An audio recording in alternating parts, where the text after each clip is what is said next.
Poisonrana. Hello. Hello.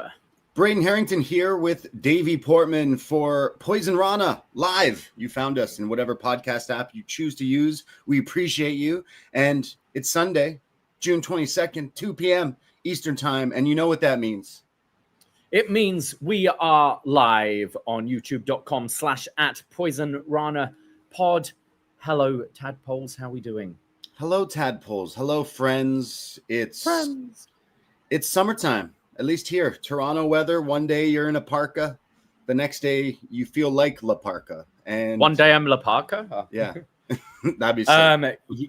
Yeah, it's apologies if there's any sort of background fan noises on this show, but it is brutally hot in Toronto right now. Incredibly humid, sticky, bad air quality from wildfires and stuff.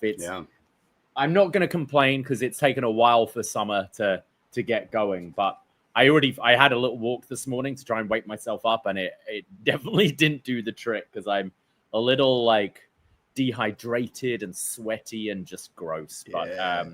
But here to talk about wrestling as always. Yeah, like this summer, this is the first hot day for us here in Toronto. Like the weather's been teasing us here and there with some sun and everything, but if it's finally here and in full force. We've had a couple of nice days, mid-20s and that kind of thing, but today was the first day I opened the front door and it feels like I'm opening the door to an oven, just that hot air just hitting you right away. So yes, as I said, apologies if there's AC/fan noise in the background. We'll try and do our best to get rid of it, but it's either that or we're sweating and passing out talking about wrestling. Absolutely. Well, we're going to be some sweaty frogs today, and if you're joining us today on the Frogs Day, drop a frog in the YouTube chat. Hello, YouTubers. We do this every Sunday. At least we try to. Shout out to our man Neil for filling in while I was away for my Father's Day.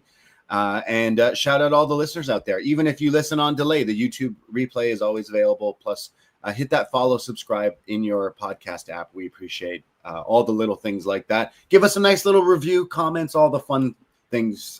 We appreciate every little thing. And like we said, it's hot out. Maybe you're outside. Maybe you're not watching us live, and that's okay because it's the first real weekend of the summer. Maybe you're listening to. I love when we used to do the Zoom calls with listeners and stuff. Some people would show up while listening, joining us live in their pool.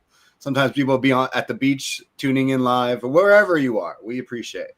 It's always fun to see. We really do. Yeah, we appreciate each and every one of you. I don't want to start on a bit of a downer, but I just wanted to start off this show by just talking about my friend James, who passed away this week, and I just wanted to sort of pay my respects. And it was came as a bit of a shock to me. He's a British guy I met when I moved here, and he was a regular at my bar and used to go to watch England games together and that kind of stuff. And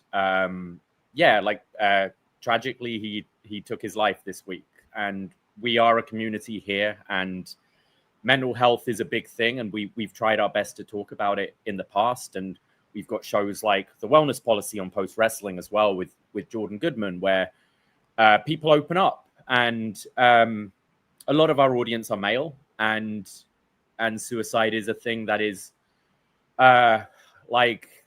really high, a really high rate in men especially. And I just want to say we are a community here, and we've got so many ways you can reach out to us, Braden, myself, other people in the community. We've got that Facebook group where luckily we have people from all over the world, all different time zones. There's always someone in there if you need someone to chat to. Don't want to be a bummer, but it sucks and shouldn't happen. And just wish people could feel the strength to reach out if you need to, or if you see someone who you think might be needing someone to talk to. Just wanted to start with that.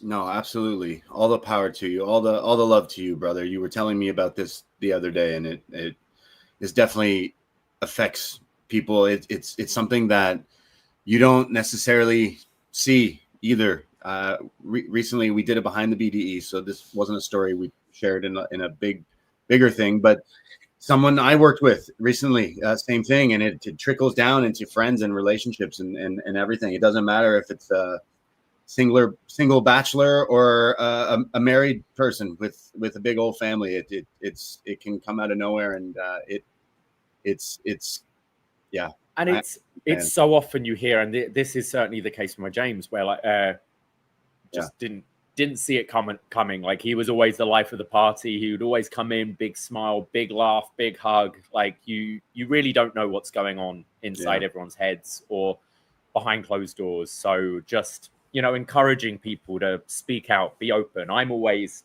telling people I love them. I'm always giving hugs. Like, that's the kind of guy I am. I know not everyone's like that, but everyone can have a different way to express themselves and reach out. Like, as I said, we are a community here, and I kind of just wanted to say, use us, use this community, use our listeners, our other podcasters. Like, we're pretty open. We are going to talk to you if you reach out, and especially if it's something you're going through. Like, we're not therapists, but we're fellow human beings, and we love each other.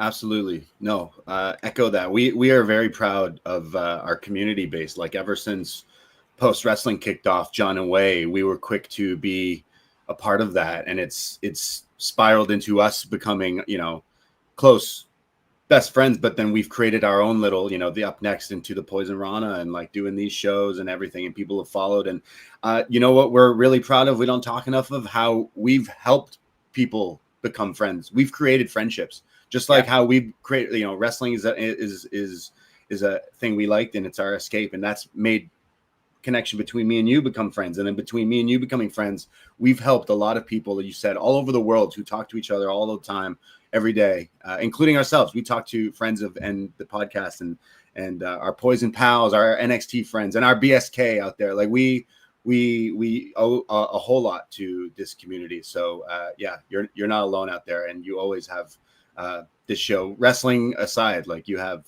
this community. We're always shooting the shit and trying to make people laugh and escape and everything.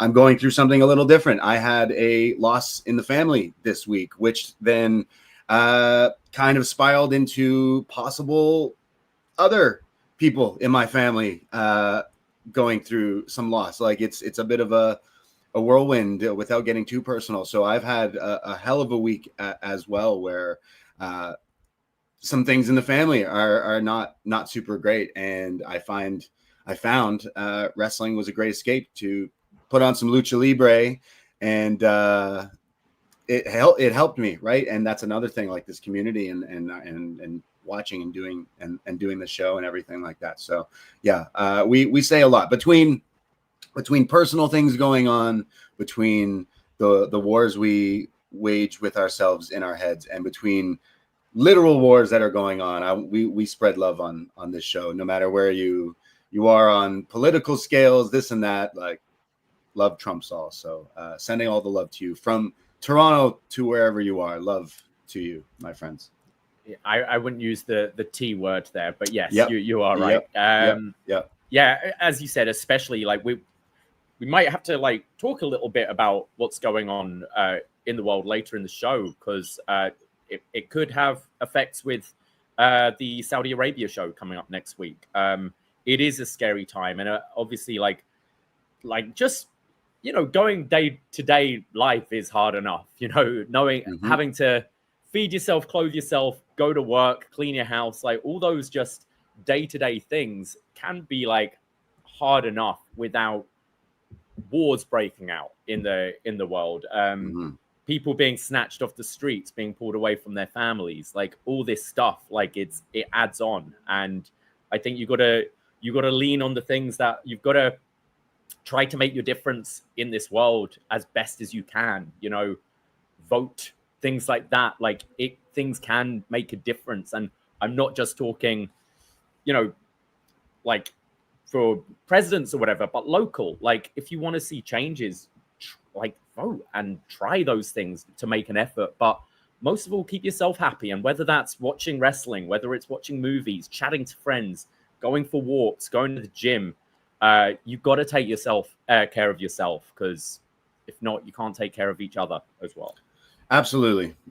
We definitely pride ourselves on community. Again, like that is one of the biggest things that we know how. We might not be multimillionaires, but we make a living through doing this, and it's not a gimmick. You know, the weird thing is we review wrestling and talk about it, but like our biggest thing is we love to entertain you in the only way we know how. I know that might sound crazy, but I'm speaking for both of us. I know that we both come from entertainment backgrounds, and you know, you with the acting, me with the media and everything. But like this is show business in a weird little tiny way. And whether we're, you know, we're not journalists, we're like podcasters. We're, I guess, quasi influencers, which I hate to even say that, but like we're just a couple of dudes who used to record out of our basement. Then the basement turned into a nicer condo, and look at us now. So yeah, we pride ourselves on just like, you know,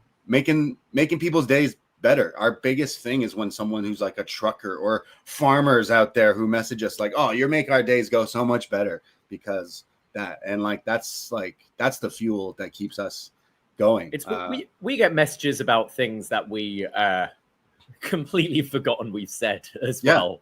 And we've just had this week someone go back in our catalog and find our Catwoman review and saying how much they enjoyed it and how fucking awful that movie is. You know, it is funny. Like it is fun, and we do love hearing from you guys. And I appreciate everyone in the chat right now for their kind words. Appreciate for real. We got people from all over. Appreciate, and yeah, you're not alone. Well, let's try and lift this up a bit now, and we'll go through some housekeeping before we go through the week stuff. And let's put something there. Yeah, actually, I have one final thing. So, like I said, I had a loss in the family this past week. So it was a reason for, obviously, when family gets together for times like this. And I saw my grandparents, who I don't see too often because I don't necessarily live very close to them. And my grandparents, I lost an aunt. So my grandparents are pretty shaken up that they have lost a daughter. Which is never the way it should be going either way. But so all the love to my family. But in hanging out with my grandparents, this is so bizarre. If you just follow me for a second, we're getting real personal on this show, so why not share this? My grandfather always claims that him and my grandma, their first date was at like the Hop, like at a dance function back in the 50s. All right. So like they're listening to the doo-wop, all that kind of stuff. However, I learned that they actually initially met through working at a grocery store at a big giant Loblaws in Toronto. However, everyone in the family was under the assumption that their first meeting was at this dance. My grandma, who has really no idea what I do other than the fact I produce like radio, TV, all this, she tells me that no, my grandfather has been lying. The first time they actually met was after a shift at the grocery store. The grocery store, nothing in the 50s, the grocery store in the parking lot had a wrestling show going on. And my grandparents first met technically at the wrestling show. Isn't that fucking weird? Isn't that crazy?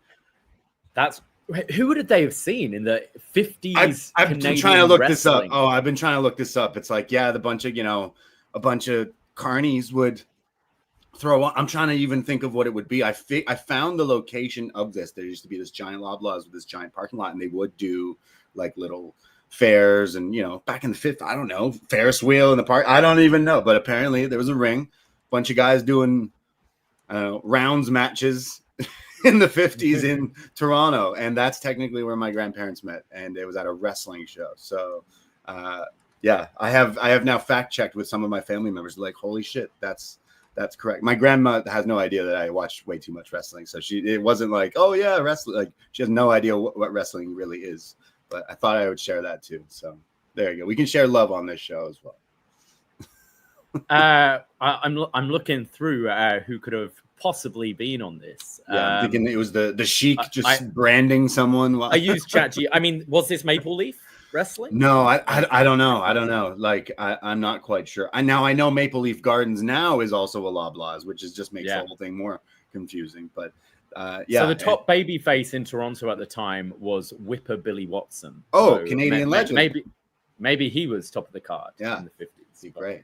Yeah. Anyway, so there you go. More ways than you don't even know that wrestling can bring people together, and that's what we're here to do too. So again, all the love to wherever you are in the world and to my grandparents. But anyways, we do have some housekeeping because we're going to talk about some wrestling, because wrestling's the reason we're here, and it never ever stops. So we have a lot of wrestling. We're going to go through WWE, some SmackDown, some pipe bombs. We're going to go through some Grand Slams from Mexico, CMLL, and a whole lot more. But as things change, things stay the same. We've been doing a show called The Champ Is Here. You may have seen, we dropped episode 9 for free on this very free feed. If you haven't checked it out, we are joined by Benno and Hamflet from What Culture, Grapple, and In Your House to talk about John Cena's 9th title win and title reign. We're talking Batista, WrestleMania 26, I think it is, Arizona. We're talking about John Cena, Batista, and a whole lot more.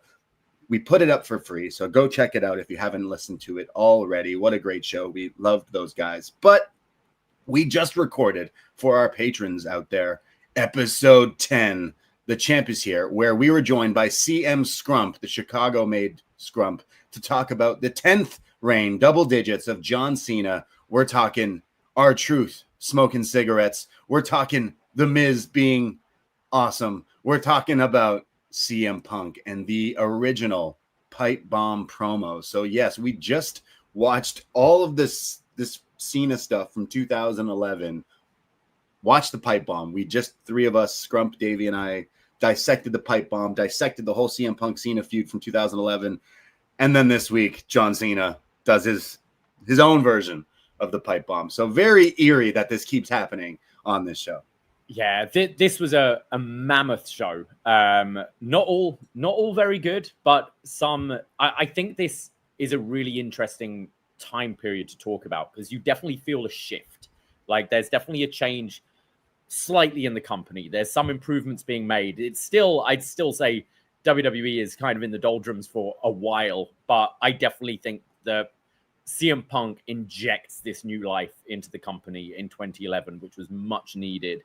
And yeah, it was really fascinating to talk about. And then it was just a great primer for this week's SmackDown as well. Yeah, it's been bizarre doing this show. Like, we started it, I guess, 10 months ago, really 11 months, I guess, of like thinking, what should we want to do a Cena show. We're like, why not look at his 16 title runs? Not even thinking that they would turn 17 into a storyline, which they're doing the greatest hits with this John Cena run. And it's like when your favorite band from like 20 years ago come back on tour to do the album in full, you know? Yeah. It's like some of the songs are going to connect. Some of the other songs are like, maybe you should have kept that one years ago, but we'll talk about that. But I think this has been such a fun show to go back, and a great, dare I say, companion piece to the Last Time Is Now tour. So check out The Champ Is Here. We've done 10 episodes now. We're going to be plotting our next few episodes. Who knows? Maybe we'll have to do 18 in full, but we have some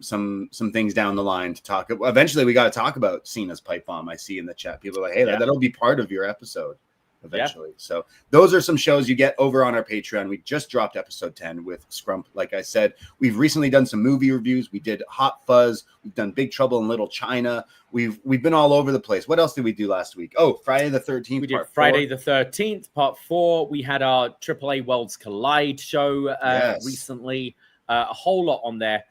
Next week, we're tackling another biggie. I think I'm gonna have to start it after this show, because we're looking at the 4 matches between Kenny Omega and Kazuchika Okada on the way to AEW All in Texas. We thought this would be the perfect time to revisit this feud, which is now 7 years old, which is absolutely crazy to me. So now I think when we started this podcast and we talked about doing this, the matches had just happened. I think 7 years is ample time, and especially with the match happening once again.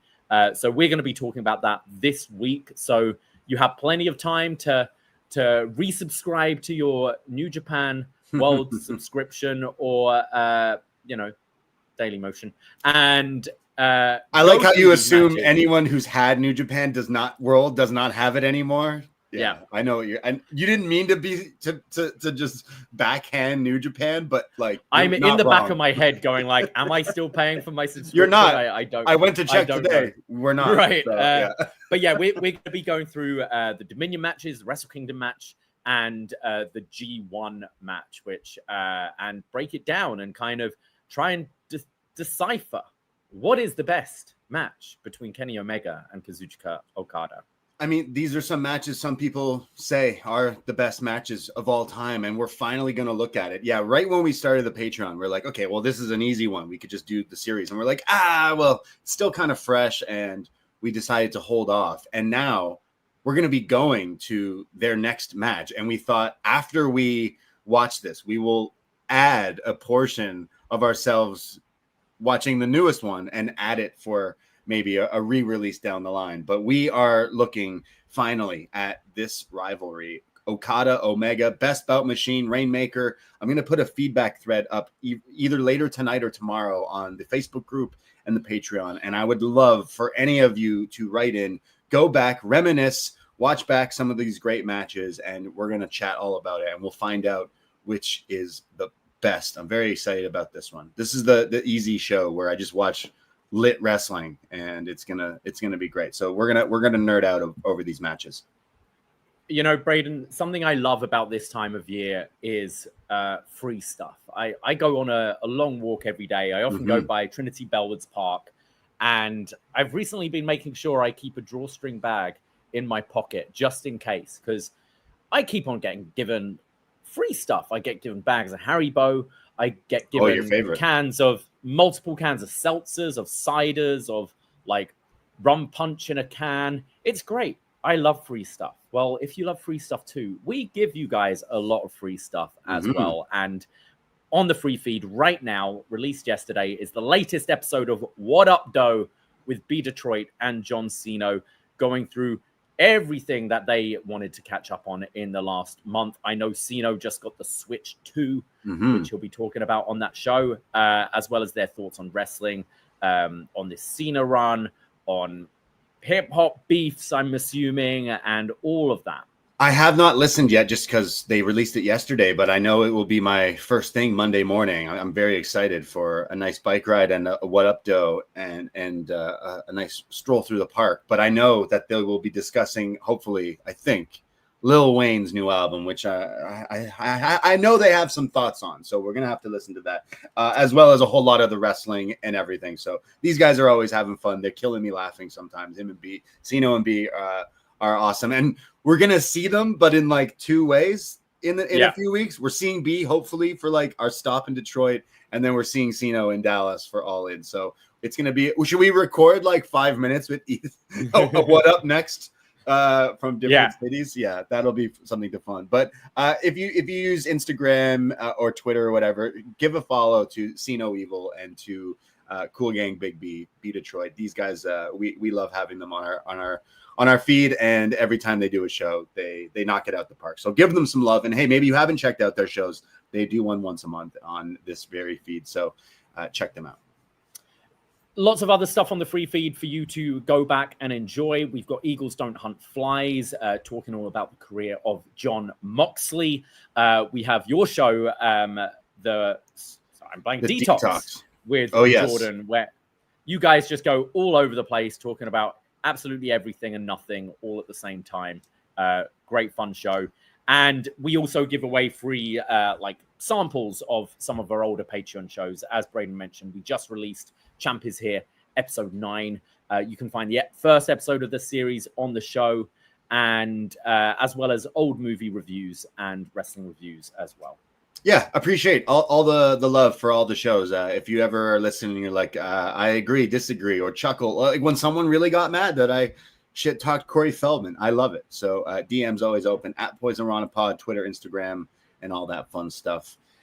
So yeah, thank you for supporting. And we're gonna talk about some more wrestling right now. But yeah, we have a lot of wrestling to watch this week with the Omega Okada, and then we're gonna do some sort of a tadpole for our Dallas review, and then it's like 3 weeks away at this point, so And like just on the topic again, if anyone is going, please reach out to us. We will be having a little bit of a crew down in the Big D, but I see Dallas is now adding so much more stuff. I know we have our set day on going to the grassy knoll to the JFK spot. We want to go to some line dancing, but if you're a wrestling fan, like they are trying to make it feel like a little bit of a WrestleMania week with this all-in week. I know Swerve has announced like a concert. I think there's like GCW in town. Like there's a whole lot of StarCast. Like there's a whole lot of wrestling. And I think it's pretty cool. There's big lucha shows as well down in Texas and stuff. So wrestling fans, we're spoiled. Like you have at your fingertips so many different things that you could be doing that weekend if you are making the trip. So it's really cool to see. As we've seen like for WrestleMania weekends and stuff like that, I hope that can continue to be a trend. I've seen some stuff like the Sweet Chin Disco announced for Forbidden Door over in the UK for in a few months as well. So there's all the Sweet stuff. Chin Disco. Yeah, isn't that What Culture and stuff? I'm pretty sure. Oh, okay, right. I'm pretty sure they're affiliate. I could be wrong on that, but yeah. Oh, I know they did an event with Mark Henry DJing, so I know you would definitely not be interested in going to that one, but. I'm sure it will be average in DJ. No, I'm joking. I think it's cool that there's all these different wrestling things going on, and same in our city. All Out in September being announced for AEW September 20th in Toronto. They've already announced a London Dynamite, London, Ontario, the real London getting another show. We'll probably go to that as well, and there'll probably be some other things. And if you are thinking, hey, maybe I'll visit the Six, visit Poisonrana, visit Post Wrestling, stay tuned to the channel. In the next few weeks, we will have some information on another possible hangout or something coming very, very soon. And hopefully we can see some familiar faces in person. But yes, lots of cool stuff. Well, let's get into some of the wrestling. I think we'll start with one of the biggest stories of the week, which came from SmackDown with John Cena's quote-unquote pipe bomb. Yes. So like I kind of said, we just recently revisited the original Pipe Bomb, and it was the first time I watched. I think I consider like just that run of like a few promos week to week, because he doesn't call it a Pipe Bomb until the week after. The quote about Pipe Bomb, like I think all of them are just the Pipe Bomb, but the original one where he's sitting down after R-Truth versus Cena, which coincidentally happens all over again here. So that was a nice little touch to it. But I mean, it's crazy because even after all these years, it's almost like a song or a rap verse where I almost like know word for word some of those CM Punk promos from all those years ago. And I think this was a great idea of having John Cena like do his Weird Al version of it, his parody version of it, like mocking CM Punk. So I think it instantly, seeing the visual of Cena just sitting up there with that shit-eating grin on his face, like trash talking CM Punk, getting his revenge now that he's kind of the bad guy. I give them an A+ on that. However, for the content that was actually said in the promo, I got some choice words for that. But what about you off the yeah, top, I kind of felt the same. I felt like I felt about majority of this Cena run, where I like the idea of it. And this was something I very much like the idea of it. Execution I didn't like so much. I think like there were things I wouldn't say I hated this. I thought it was a cool visual. I got a chuckle out of a couple of the things said. But the problem is the original Pipe Bomb pulls back the curtain so much, I think. And that's what we were saying on Champ is Here. Like it felt so taboo, some of the stuff he was saying in 2011, which doesn't feel so much the case right now. And I think a big problem is if you wanted to do this properly, you'd have to make sure that CM Punk isn't gonna, or Phil Brooks, I should say, isn't gonna blow up after. And I think that's a big problem with it, is it didn't feel personal enough. There was a few like elephant in the rooms when addressing CM Punk, whereas if you are gonna cut a pipe bomb on CM Punk, there's some very obvious stuff that you're going to talk about, which wasn't addressed in this. And I don't blame them. We've seen Punk blow up about things that have been said in Pipebomb-esque promos before concerning him. So, yeah, so that was some of the stuff like I know the Claudio, Matt Cardona, and Nick Nemeth line got people talking. A lot of people speculating it's, Matt, Nick, CC, Colt Cabana. Like, so stuff like that's kind of smart, but I wanted a little bit more. And I also thought he got off to a bit of a rocky start because he kind of forgot how the pipe bomb is meant to start and sort of goes back on himself. So it is it's one of the more interesting things he's done in this Cena heel run, but just still feels stinks. half-baked, you know? Yeah, that's what I mean. Like the idea to do the pipe bombs or Cena's POV of his version, essentially, Cena's version, like Taylor's version. But the execution, like you said, a whole lot of nothing. You said like nothing in this thing. I don't know if people are necessarily reaching, but the Matt, Nick, and CC, like maybe those names were picked just to so people do like pick Easter eggs and this and that. But I still think he could have said a whole lot more. He really didn't say anything. He's doing the same thing, saying, Punk, you're a capitalist. You're Mr. TKO. I guess that was fine. He's saying, I'm going to break the fourth wall, but really never breaks the fourth wall. Like, again, I like the visual of Cena doing this. I think it's still maybe since like the actual turn, the best part of this heel run, but it's still not like good. So it's like that's not saying a whole lot about this run. Like I don't know. He could have brought up, One Bill Phil. So like that One Bill Phil is something that you can bring up that's not going to piss off Phil Brooks. But I just felt there was more meat, and I guess there's maybe still some stuff that's slightly off limits with CM Punk because he's been having a good time so far. Like there hasn't we haven't heard reports of prickly tension backstage or anything like that. Everything, we still seem to be kind of in the honeymoon period maybe, but I just felt he could have gone in deeper. Like even, his WrestleMania main event, it wasn't the main event, like stuff like that you could do to get over his skin. It's like, you still you main evented. It wasn't for a title and it wasn't night 2. Who was that? Me, once again. Me, because why? I'm the greatest of all time, and I will always be better than CM Punk. Like that kind of stuff. I thought you could have leaned into a bit more. Yeah, like it just didn't. He didn't say anything with that much substance when I was waiting for it. The fact that you did this. Okay, wait. You said a few people's names that aren't in the company anymore, but you really didn't say anything else other than you're calling him a fraud, which CM Punk has been calling you a fraud, and this whole thing is just rushing to like, let's go to this match right away, which like I think at many people were probably speculating that it's quite possibly the last match that you would go to have CM Punk being the hero to save WWE and the universe from the evil franchise that says he's going to take the title away. So it's like reversed, right? But it's at Saudi Arabia. It's Cena sitting up on the turnbuckle while CM Punk is selling his best fucking sell in forever on top of a Slim Jim table, hyping up their match for Saudi Arabia.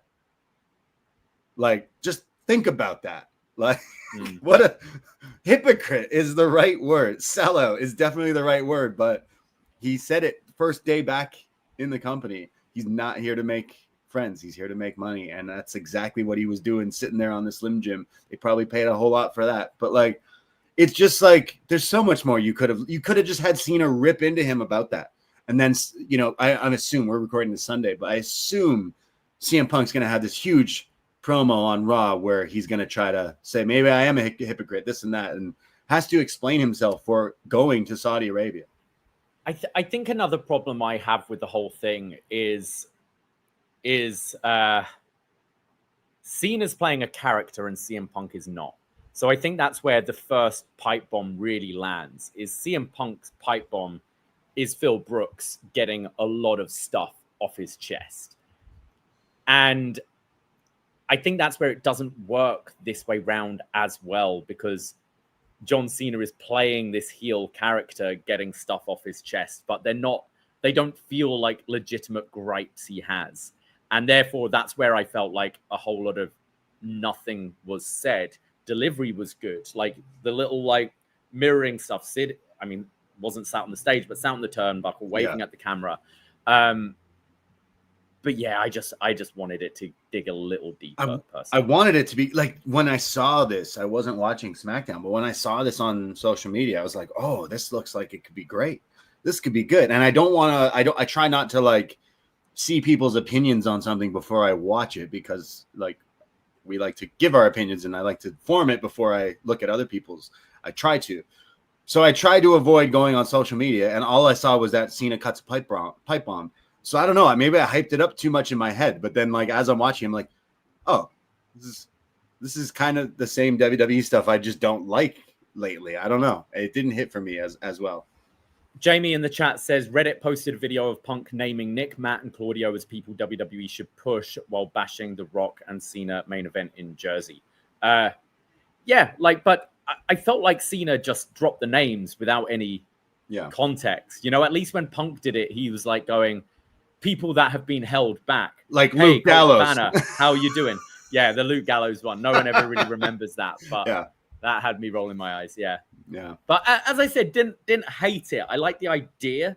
It's better than just the you people turned on me and therefore I'm turning on you. It was better than all that, but just wish it had a little bit more to it. Look, there's still like we were just discussing like the pipe bomb CM Punk promo was, I think, something that brought a lot of people back to wrestling. The lapsed fan would be like, okay, let me check in on why is everyone talking about this.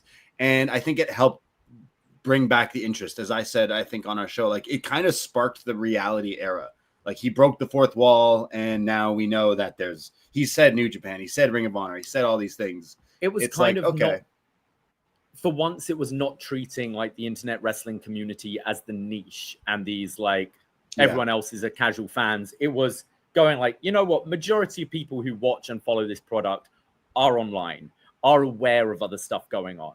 And I think that's where there was a bit of a shift as well. And it was definitely Punk being the catalyst of that. It's just like, like he had so many things to say over the years about so many different things.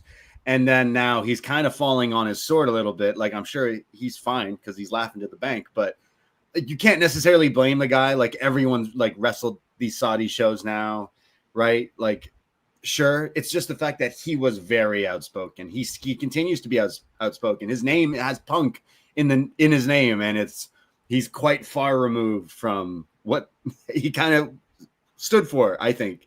Just seeing the visual of Cena cutting a promo in 2025 while Punk is playing dead with the Slim Jim table to promote a match in Saudi Arabia is just like, I have so much interest and intrigue. Oh, what could Cena and Punk quite possibly do again after all these years? We got a glimpse of it. We were there at Elimination Chamber. But like, part of me just wants to go, fuck that. I'm not even going to watch this show. Like, fuck you guys. I still think it's going to be Cena's best match so far since coming back. I do have that expectation that since the return, I do feel it's going to be his best match. That's not to say it's going to reach the level of some of their previous matches, but I feel that Punk in particular is smart enough where they can work a bit of magic and recapture some of that chemistry. We were saying on Champions here, for me, Cena Punk, that is everyone talks Cena Edge, Cena Randy. Like, no, to me, Cena Punk. Cena Punk. The real rivalry, which has interesting segments, but also the matches just work when they're in the ring. So we get. I do still have curiosity about it. So then they'll rematch the match later this year on a Monday Night Raw, and Cena will pile drive CM Punk. Is that what you're saying? Or maybe they get the pile driver in Saudi. You know, you got to give the people what they want. We've seen some pile drivers recently. I'd like it. Yeah, exactly. So yeah, I feel ways like, CM Punk, Cena, that should have been, it could be like SummerSlam main event, the last match ever. It's the biggest match, I guess, the most money. They're promoting it over in Saudi, saying this is the last time Cena's wrestling here. that's probably getting a lot of attention for that, as they did when they came here for Toronto, as they did for every city with the different colored shirts and everything. So I get it, because it's like, hey, we got to enjoy this while we can. But I can't necessarily say I've loved this heel run. And again, I think you said, like, I like the idea of him doing the pipe bomb. It's awesome, and the visual is great, but it really had no soul, in it, because The Rock took your soul, John. So that's definitely what happened. So I'm wondering if this Cena run maybe does come to an end at SummerSlam. We've got the some advancements in the King and Queen of the Ring tournaments. Randy Orton defeating Sami Zayn in what I thought was a pretty fun match this week. Sami still being like, he doesn't want to cheat. He wants to be honorable, and he will get that World Heavyweight title one day. It isn't right now. So Randy going into the final to face the winner of Jey Uso and Cody Rhodes. Now, for me, I don't see them doing Jey Uso Gunther again. Like, Never I feel again. It's already been done too much. So I don't see Jey advancing. I don't see them doing Randy Gunther or Randy Cena again. So I feel Cody makes the most sense at this point to win King of the Ring and headline SummerSlam. Big stadium show again. The rematch, maybe a stipulation this time. Travis Scott in a shark cage. I don't know. Oh, I got it. Travis Scott comes out to once again screw Cody Rhodes, but to everyone's shock, Pusha T comes out for the save and helps Cody defeat Travis Scott and John Cena. Just writes itself. Book it. I don't know. I do think it's Cody. I do think we need to go back to that match, the Cody Cena match. It was so bad. We need to see it one more time at SummerSlam. But I think it'll move. I think it'll move tickets. I think it'll have interest like that. Again, it was a big match, WrestleMania, and it sucked. So maybe they want to do a redo on that. I mean, obviously, Cena's limitations is part of it, but I think it was the overbooking as well, why it sucked so much, right? So I think they'll want to do a make good on that. Whether Cena, we keep on saying Cena really has to end the year as a babyface. So having him drop the title at SummerSlam could be a way to get there. It does kind of kill this story of I'm ruining wrestling and stuff. But what do you think? Do you think they'll have Cena retain, or do you think they'll move on from this Cena championship run? It would be pretty funny if Cody just wins it back and then goes on another run, and then Cena. What do you even do for his last match then? Do we go back to Punk? Do we go to The Rock? Do we what would be his last match if we've already burned through Randy, Punk, Cody? Right, I don't think this would be a last match, but Ryan says I like the idea of AJ versus Cena. Like, they're someone who had a big rivalry in the past. Yeah, I really love their matches. I think Kevin Owens, if he wasn't injured, he'd have had one. I think at this point we're doing the greatest hits, and we're not necessarily seeing Cena come in to put over anyone new. Ryan's suggesting Cody wins and then Seth cashes in to we're getting change directions. Yeah, we're definitely getting a swerve of where we're going with champions and shows and brands and stuff, especially if Cena's this champion. He should lose it. Seth should cash in on whoever. He's probably not cashing in on Cena because that's weird. But if he cashed in on Cody just winning it, you could go back to that feud for the post SummerSlam season, and then I don't know where we'd go back to for WrestleMania. But Cena won't be in the picture for WrestleMania, right? So, where would we go for that? You can't go back to Cody, and I guess you could do Seth and Punk for WrestleMania because we got the triple threat, but you could easily, we've seen it enough and it hasn't necessarily hit for me, but if we treat it maybe with a bigger stage, I don't know. I don't know where we would go with that, but Night of Champions with Cody. I would. Sorry. Yeah, no, I was going to say, I would try to go Punk and Cody for WrestleMania next year. That's the biggest match you could do for WWE. That's the biggest match. Now, I think the worry of doing Cody Cena again at this point, and especially if you're going to put the belt on Cody, is Cody getting those boos. We're in New Jersey. Do they want to turn him heel at this point? And I think it is a crowd that will be, despite everything going on and booking wise, I think they will still be pro Cena over Cody. And could that damage Cody long term? If you're not doing Punk, what's the next best move for Cody? Because what if, like for next year? For WrestleMania, if CM Punk, let's say CM Punk is busy main eventing night 1 with Stone Cold Steve Austin. Let's just say that's just something that is, it could happen potentially. What's the backup big match for Cody? Roman again? Like, we've done that already. Randy, maybe. Randy just for the history WrestleMania. there. Like, it's not necessarily the best in-ring match that's possible, but I think there's enough stuff. You get Randy turning heel again, bring the punt, and that could be something. Randy realizing his time's ticking down and wants to win that 15th, 16th championship, that kind of thing. Right. There's, unless you're like really pushing someone to the moon, whether that's like a Bron Breakker or a Jacob Fatu or something like that. But again, that kind of works better with Cody maybe as a heel if you're going to try. We got to get there eventually. A young guy. Yeah. We'll get there eventually. The Cody heel run is going to be legendary for sure when that finally happens. But the big WWE match is Punk and Cody for sure when we go to that. But I don't know if it's next year or not. So also, the WWE have confirmed that Gunther versus Goldberg is going to be Goldberg's retirement match. They've confirmed that.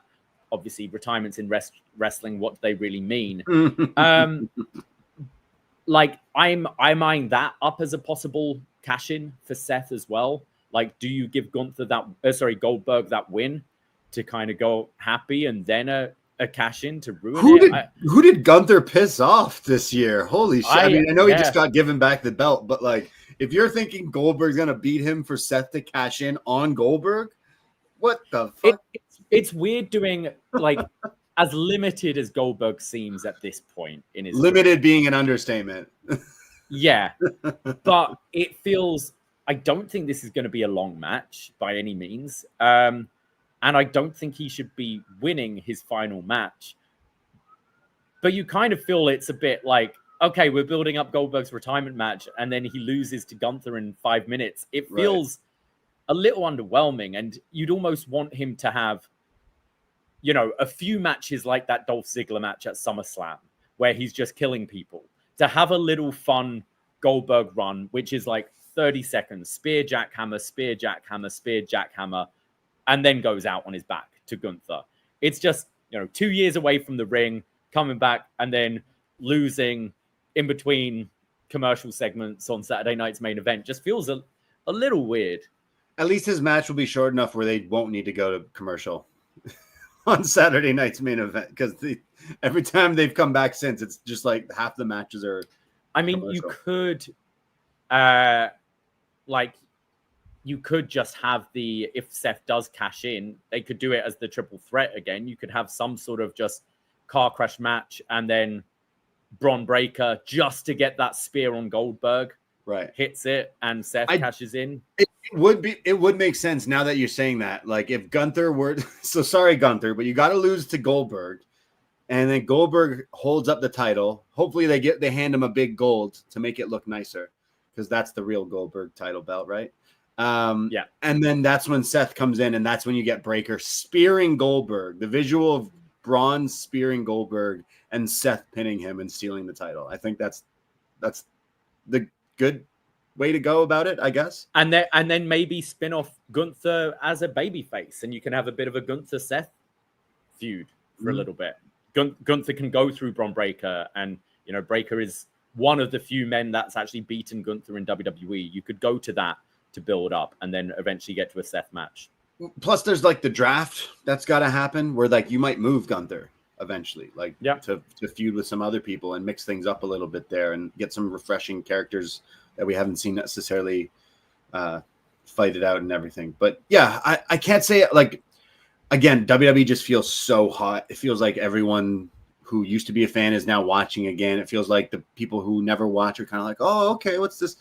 Just the content when I watch it still not necessarily clicking for me. Like I think we just said, like the Cena stuff was like, the idea of it was great, but I didn't feel anything from watching? I feel it's really been the after effects of WrestleMania. You know, the rumors which seem to kind of be evident on TV of like differences of opinion with Triple H and Dwayne, where they're going, like all that kind of stuff. I feel we're still feeling the knock-on effect of that. And there's a lot of stuff in WWE right now where I'm thinking on paper, I like the look of some of it, but in execution, maybe not so much. You know what it is? The tides have shifted. Like I'm very honest. I watch both shows. I've been very critical of AEW, like the tail end of last year and the beginning of this year. And I feel now AEW is something that there's a lot of interesting things going on that are exciting me. And WWE, not quite as much right now. And I hope there's, I hope they pick it up a bit. You know, you've had some call-ups, you've had some returns, and this Cena thing. And I like the unpredictability. I love discussing, being like, you could go this direction, this direction, this direction. But I've been kind of, I found it, especially SmackDown, just quite a struggle to watch at the moment. I find a lot of the wrestling isn't necessarily hitting as much either. This year for WWE, I really liked the Chad Gable Vikingo match. That's probably one of the best WWE matches of the year, but nothing necessarily I can't think of as hit so good. I mean, WrestleMania had some good stuff, I guess. The women's triple threat comes to mind as one of the best matches this year too. But I think Raw as well, you often have like some pretty fun TV matches on Raw. I don't see that so much on SmackDown, but there's normally like something fun with Stephanie Vaquer or something with Chad Gable or something that like in the undercard like really, really hits. I just feel like since Triple H taking over and WWE getting pretty popular right now, it's almost like they can coast on being like mediocre. It's kind of what it feels like. And like, you know, since Triple H took over, it's kind of felt like that for me. So I think I'm saying bring Vince back. Let's just, you know, like let's get WWE back the way it should be. No. I'm kidding. Let's look a bit more at Night of Champions. Maybe at the Queen of the Ring side, we had Asuka going over on SmackDown, and will face the winner of Jade Cargill and Roxanne Perez. Asuka looking badass as per usual. Missed her and missed that theme song. Love that one. Underrated. One of the good like WWE themes that you forget about. I'm like, so glad they brought it back. That's that's a real song. Like that is just a good tune, but classic song. But I love seeing her back. I think she could like eventually. We got to keep Io and Asuka away from each other for a little bit because, like, that's what WrestleMania, SummerSlam, like, that's a big one that we just need to get to. I mean, remember, winner of this tournament does face the champion at SummerSlam. Right. So we should go to that. Asuka Rio makes a whole lot of sense. Yeah, I'm sold on that. I'd really like to see. I'd like to see Roxanne advance. I think you can protect Jade with having something to do with Naomi or Judgment Day helping Roxanne win this match. But I think Roxanne versus Asuka in the finals sounds like a great match. And I think Roxanne's style would match her very well. But yeah, I go with Asuka for this. I think Asuka Rio, unless you wanted to do like Roxanne Io or Roxanne Tiffany works. But I think Asuka for this one. Yeah, no, completely agree. I'm super pumped that she's back. She's a character I've missed, and that's the match, like Io Asuka for SummerSlam. Hopefully that really hits because the presentation so far has been cool. Like you have the image up of her with this stuff, but the theme back and everything, like it's clicking. That's something that I am interested in right now. The women that are killing it now are all the NXT crop that we've seen, right? So like now everyone's getting their eyes on Io and Rhea for the past few years. People are like, whoa, finally. And I think that's really clicking for me. The women are super strong. And Io leading the charge, being one of my favorite wrestlers of all time, seeing her like get that, she had the run last year, but like, feels proper. This run feels the proper run. It feels like they're actually giving it the attention it deserves. Yeah. We also had Solo Sikoa versus Jacob Fatu confirmed for Night of Champions for the US title. I'm wondering if we see main event Hikuleo show up to kind of cost Fatu. Main event Hikuleo. I see what you did there. Yeah. Sure. How many more kids does Rikishi have? How many more kids do all this is one of the Tongans. This is yeah. I can't watch this anymore. Like you can't make me watch this anymore. I love Fatu. We need to get away. We need to end the Bloodline 2000, whatever this is. Like, move away from this. I know this hopefully is like, you do need to do this match, and I get that. So let's do the match. He retains and move away. I don't know what that means for Solo and his 9 cousins or brothers or friends who want to hang out in his Bloodline group, but man, I saw JC Mateo wearing those shades in that promo, and I was done. I was completely done with the Bloodline. So that's my honest opinion.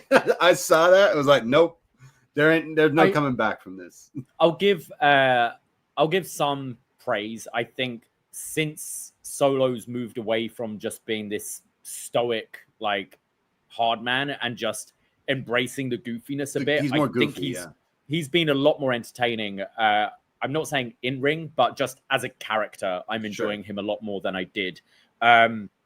I think it's good having Jacob Fatu in this position, but honestly, I'd say maybe move the title onto Solo just so we can move Fatu onto bigger things. They've teased that Bron Breakker match a few times. Like, I don't know how you get there, but Bron Breakker, Jacob Fatu at SummerSlam could be awesome. Like one of those matches where we'll do this match now, and then in 2 years' time, this could be a WrestleMania main event. But you don't have, like, they've teased the tension between the two of them. You should keep doing that and don't have them fight until it's like something big. Because WWE don't ever really do the first time. They burn it on a SmackDown. Like, they don't usually keep that. They usually do the rematch of the rematch of the rematch. I understand what you're saying. We do need to get to that eventually, but I think having them each on one side of the show where you can see from a distance, like, they're the rising star and they're the ones that WWE is going to focus on.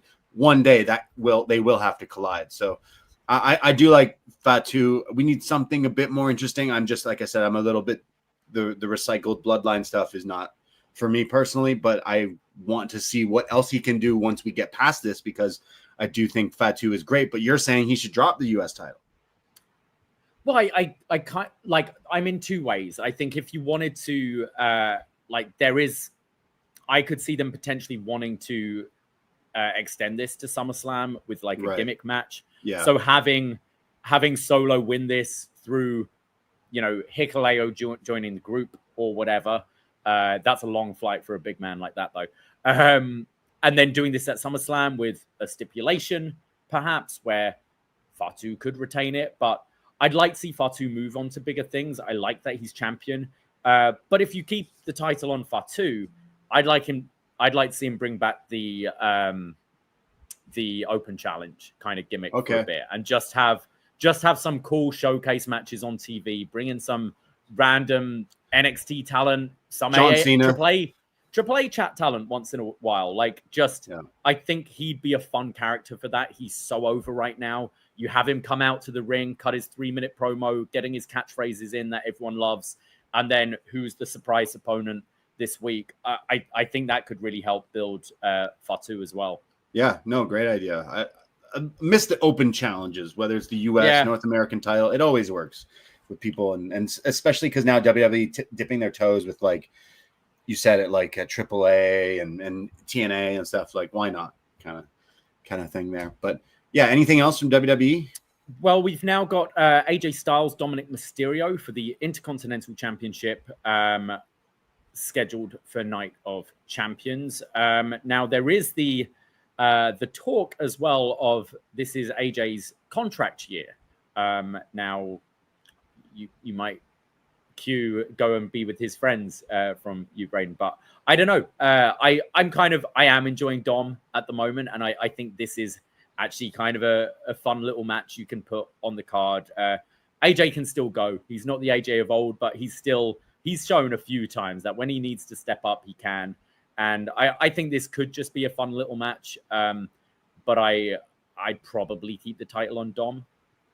Like AJ worked so hard. I was there as a fan in the trenches. We watched him do some awful stuff in TNA, but we also watched him do some great stuff. And finally getting to WWE, you felt like, oh, it was such a vindication for him of like, he finally made it to the big leagues. He's been multi-time champion. We mentioned the feud with John Cena, epic stuff. Like, he's done it. He's a legend, bona fide Hall of Famer when he retires. People look up to him.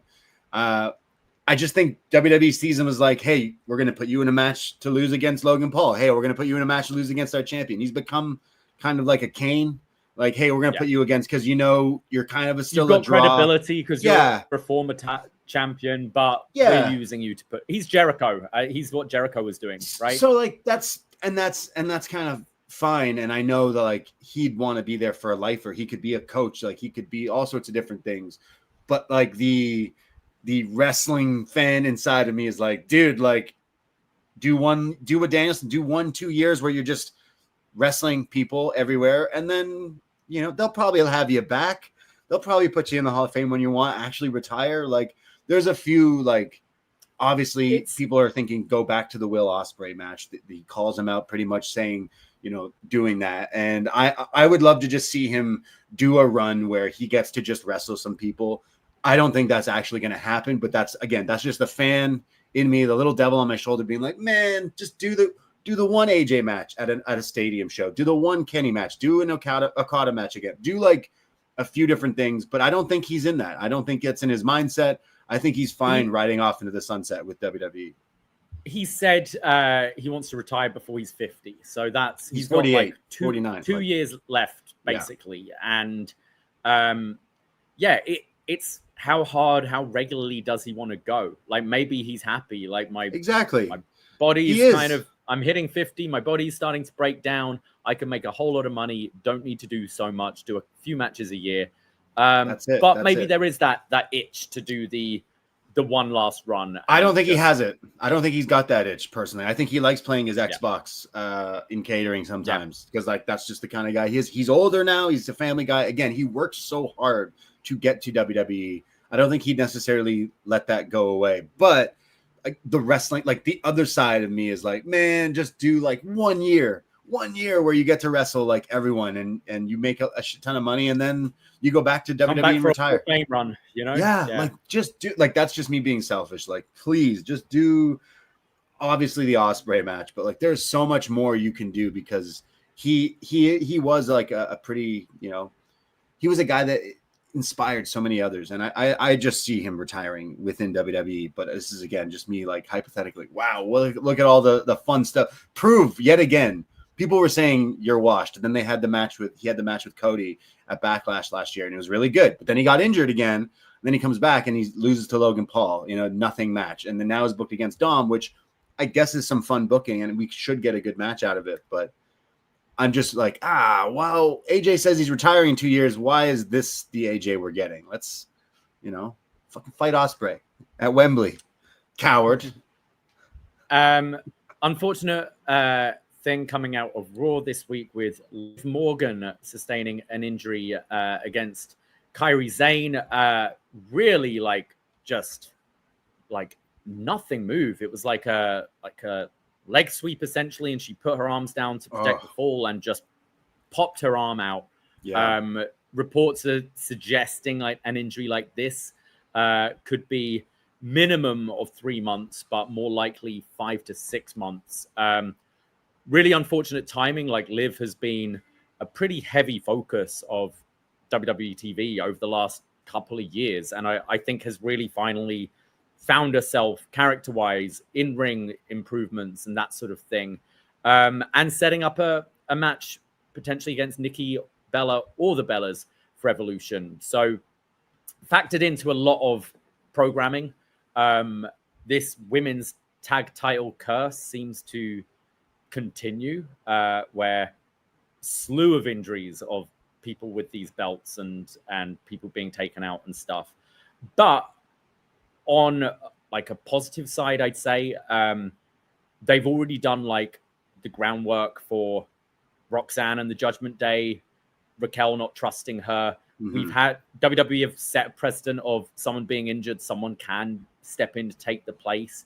So I'm wondering if we go that route and do Roxanne, Raquel against the Bellas at Evolution, and maybe we'll see Liv Morgan still be on TV once in a while. She doesn't have to wrestle, but she's a big character that does do stuff backstage quite a lot of the time. So maybe it's like there's still ways they can kind of get out of that. But that aside, like, this sucks. Yeah, I think she's been a really popular character. I can't say it's nothing that I've necessarily been loving the Dom Judgment Day stuff. I actually couldn't really care about it, but you can't deny that she's been a character that people really like click with her. And she's been, they've talked about how she was away filming a movie and all this stuff. So like she's become a big star for WWE, and the Rhea stuff definitely like helped elevate her, elevate everyone really in this. So obviously being from like the New Jersey area, that's a bummer for SummerSlam, because you would think she's a big draw of that as well. But I'm sure when she comes back, she'll be fine, right? Like you'll go into the stuff with Roxanne, you'll go into more of the Judgment Day and this and that. The only thing I don't like is the Roxanne's just another Judgment Day like vortex kind of thing, where we're like, we've watched Roxanne, we're like, wow, like this she's great, and instead she's just like, yeah, I'm gonna team with Raquel and be in the Judgment. It's like, oh, okay, all right. Honestly, though, I prefer that than her coming up with absolutely no direction. Like, sure, she's featured every week. It's helping her improve the heel character that I think she honed quite nicely in NXT. So I do like, if you're not gonna have her come up and be a champion right away or whatever, I'd much rather something like this that over time we saw how much it helped Liv being in this group. Like, I do think the Judgment Day has gone way past its like expiry date, but there do seem to be people still into it, and people know who Roxanne Perez is now, where I think there's other call-ups in the past where you just like, who? Oh, this person's a shadow of their former self or whatever. Yeah, no, you're right. Like, at least she's being featured, and eventually she'll be a champion for sure, but it'll come, I guess. But I hope Liv heals up sooner rather than later. Whilst on the women's division, Julia against Zelina Vega is being set up for the women's US title. Do you see them strapping up Julia with this? Yes. yeah, I think so. They should. It's cool that Zelina got it. I think that was a nice little touch. The US stuff, she's been very vocal about US champion and the meaning and all that stuff. So I think it's cool that she got her moment and everything, and forever will go down as a champion. But I think it would be cool if we got this on Julia and get a bit of a run there. Do the open challenge with her too. Fuck it. Yeah, Julia is someone who I think of all the call-ups is the one struggling a little right now. I don't think she's necessarily found a character or personality, and maybe something like as you said, like a open challenge would work for her as well. Just get over on the wrestling. Or as a heel, right? Like, is she kind of leaning into this? She should just absolutely crush her. She's been like teetering on the edge of a heel turn since NXT, right? Like it doesn't feel full heel yet, but my brain is like you're telling me Zelina Vega versus Julia. Like, what's that match going to look like? she could kill her. She would kill her. She should just destroy her. In my opinion, yeah, absolutely. Like, there should not be a struggle in that fight. Again, no disrespect. I think it's great that she got this US title run to begin with, but I do think this would really help Julia if we went forward, of showing that she could be a bit of a killer, I think. So more of the Julia we saw versus Jordan Grace like a few weeks ago before she main rostered. More of that. Rumor mill this week is there's talk of adding new members to the as a lot of people are dubbing the Seth Riders, Seth Rollins group, and some names being talked around are two names currently in a feud, quite a long-term feud in NXT, of Ricky Saints and Ethan Page. Those two would be good. I think we even talked about that recently, just because like they're two heels and good talkers, and like they already are main roster ready. They didn't really necessarily need NXT, but I don't know. I don't know necessarily if Seth's group needs that or if they need that either, because like they're all being a bunch of heels and baddies. I'm also like, I don't think the Seth thing is working. I don't know if there's like the chemistry there with Paul Heyman and Seth Rollins. As much as like I was the one batting for months of like, hey, they should be together and this and that. It's not necessarily that good, to be honest. It's not hitting for me. It's like Seth is already like kind of cunty, and I say that word because that's what his character's been. He's been laughing all manically and dressing all weird, and he's being cunty. And now he's got like the biggest cunt in wrestling, Paul Heyman, and somehow it's like something's not clicking necessarily for me. There's a puzzle piece missing, so maybe it is someone else that should be part of the group. I'm not sure. Am I alone on this? No, I think something is missing. I think as cool as the visual of Bron Breakker with Paul Heyman is, and I wouldn't mind that. That's the better pairing. That's the better. I wouldn't mind pairing. that just being an act on its own. Yeah. I don't. Yeah. I think Bron is losing something in this group. I don't want to see him wearing the suit and the shades and just looking just like Bronson Reed. I think having two heavies kind of diminishes it. And I'd like to see Bron get out of this group pretty quickly and have a babyface run because the crowd love him. And I think I'd pick Ricky Saints. I wouldn't necessarily put both of these guys in the group. No, yeah. But I think Ricky works because you could kind of see him as a little bit of a younger Seth Rollins in a way. Like I buy that. They're both, they both have the fashion, they both run their mouths. And I think you could build up Saints in a quite effective way. And therefore then everyone seems a little different. Saints, Bronson Reed, and Seth Rollins are all very different rather than two generic big men behind Seth. So, but it would be weird if they brought them both up, considering that they are feuding right now, and WWE have been a lot better of, we realize our fans remember what happens and they watch NXT as well as main roster. Well, not really, no, because look at how Roxanne and Julia were brought in. They were feuding. And they were like, actually, they're a team now. They'd feuded a while before that, though, a few months, and they did address it on TV. They were like, "Hey, I know we've had our differences, but this is an opportunity to go up or whatever." I think Heyman Roxanne didn't crush Julia's throat with a steel chair. I think Braun and Heyman is definitely the better pairing, and just something about Seth. Seth doesn't need Heyman really, so if he has Heyman, like he should be champion he probably will be. So like once he's champion, then it makes sense. Why did you hire this stooge manager? Is to be the best, to be number one, to be the champion. So we need to get to that. And then maybe the thing will feel a bit more complete. It's Seth has two hired guns. Eventually we're going to go to Braun versus Seth, I guess. Right. And that's where Braun would get the rub and the shine. So, and that's where maybe Heyman sides with Braun, and instead of necessarily turning heel, it's turning babyface because he's joining with Braun, who's getting a whole lot over. The other thing is the videos I've been seeing of the promos being edited to Braun Breakker randomly barking like a dog, but people are editing and adding in the ding dong. So every time he barks, it's like the doorbell rings, and anyone who's got a dog or watches Brian from Family Guy can attest to the doorbell dog barking thing. So I think that's pretty funny. But Braun is the star in the waiting in the wings to be going. I just think it's the Seth group that's like, okay, it feels a little like B League, whereas Roman with Heyman feels like a star level thing. The Seth thing is like, I don't know. It's still like Seth just isn't as good as some of the other like marquee. Like Seth is a way better wrestler than Roman Reigns, and I would prefer watching a Seth match every day over a Roman match. But there's something that the star power in the last 5 years easily where Roman has gone up to that, where CM Punk coming right into that slot, John Cena fitting right into that. Like Seth always still feels a bit like a B player in everything. Cody, A+ player, but Seth, I think if you need it to work, I'd like to see more actual